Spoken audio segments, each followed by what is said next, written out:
युक्त लोग रहे हैं, उन्होंने नए नए आविष्कार किए। उनका विज्ञान थोड़ा अलग था, उनका गणित अलग था।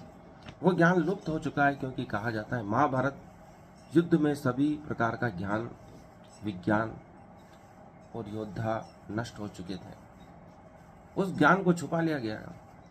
कृष्ण भगवान कहते हैं कि यह ज्ञान मैंने सबसे पहले सूर्य को दिया, सूर्य से मनु तक आया, मनु ने इक्ष्वाकु राजा को यह ज्ञान दिया जो भगवत गीता के रूप में आज हमें उपलब्ध है।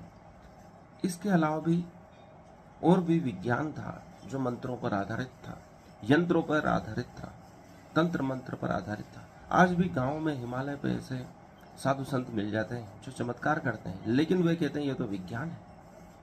हम जिसको नहीं समझते हैं उसे चमत्कार समझते हैं, और समझ लेते हैं तो उसे विज्ञान का नाम दे देते हैं। प्रकृति में कई अनोखी घटनाएं घट रही हैं।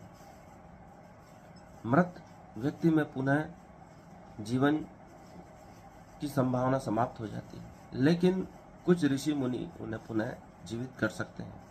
अफ्रीका में भी ज़ॉम्बी के रूप में मृतक लोगों से स्थानीय ग्रामीणों द्वारा खेतों इत्यादि पर काम कराया जाता है।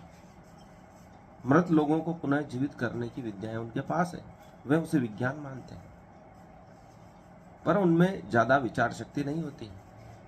इस प्रकार कई प्रकार का ज्ञान आज की पीढ़ी के पास भी उपलब्ध है, बस उसे संग्रहित करने की आवश्यकता है।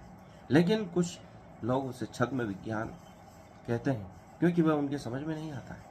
लेकिन अगर कड़ियों को जोड़ा जाए तो उसे विज्ञान के रूप में विकसित किया जा सकता है, चाहे वह अलग विज्ञान हो, चाहे हमारी समझ से भी बाहर हो। क्योंकि मुख्य धारा के वैज्ञानिक एक निश्चित पद्धति द्वारा ही विज्ञान की खोज कर पाते हैं, लेकिन सनातन धर्म में विज्ञान की खोज के लिए बाहर जाने की आवश्यकता नहीं थी।